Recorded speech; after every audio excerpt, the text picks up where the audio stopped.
তো Let's go. Guys আজকে আমরা সবাই মিলে পিকনিক করছি। তো চলো তোমাদেরকেও দেখাই কি কি করলাম।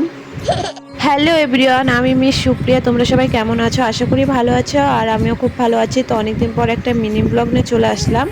তো আজকে যাব পিকনিকের বাজার করতে। তো পিকনিকটা কালকে, তো আজকে বাজার করে রেখে দিতে হবে। তো চলো যাই। তো এই যে দেখো, এটা আমাদের বাজার।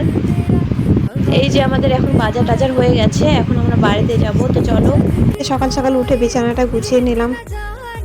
তো আমার ঘরটাও এখানে পরিষ্কার করে নিয়েছি, সব বাইরে টাইরে।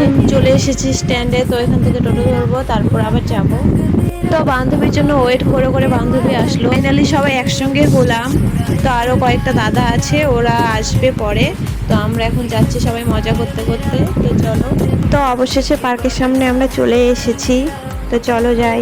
তো গাইস কি আর বলবো, কপালটাই খারাপ, কারণ পার্ক এখনো খোলেইনি।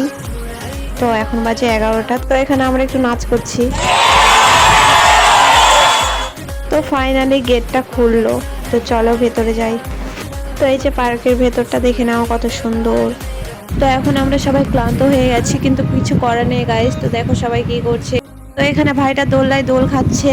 গাইস আমরা এখানে কাজ করতে লেগে পড়েছি। তো এখানে সবাই পেঁয়াজ রসুন কাটতে বসে পড়েছে। তো আমিও পেঁয়াজ রসুনই কাটছি। তো চলো কাটাকাটি করি। তো আমার ভয়েসটা একটু আলাদা হয়তো লাগতে পারে, কারণ আমার ঠান্ডা জল খেয়ে গলাটা বসে গেছে। ফাইনালি আমরা টিফিন খেতে বসে পড়েছি, কারণ সবাই খুব ক্লান্ত, সবাই না খেয়ে এসেছে, সবার খুব খিদে পেয়েছে। তো খাওয়া দাওয়া করে যে দেখো পাপড় ভাজতে বসে পড়েছে আমার বান্ধবী। তো আমরা এখানে একটু নাচানাচি করছি তিনজন মিলে। তো ফাইনালি রান্না করাও হয়ে গেছে। তো সিম্পল রান্না হয়েছে। তো এখানে হয়েছে চিকেন, পাপড় ভাজা, সাদা ভাত, আর এখানে স্যালাড। ফাইনালি এখানে সবাই খেতেও বসে পড়েছি। তো এখানে সবাই আছে দেখো। তো আমাদের এখন খাওয়া দাওয়া সব কমপ্লিট। তো আমরা এখন বাড়িতে যাই। তো আজকের ভিডিওটা এই পর্যন্ত। যদি ভালো লেগে থাকে প্লিজ তাহলে লাইক কমেন্ট শেয়ার আর সাবস্ক্রাইবটা করে দিন।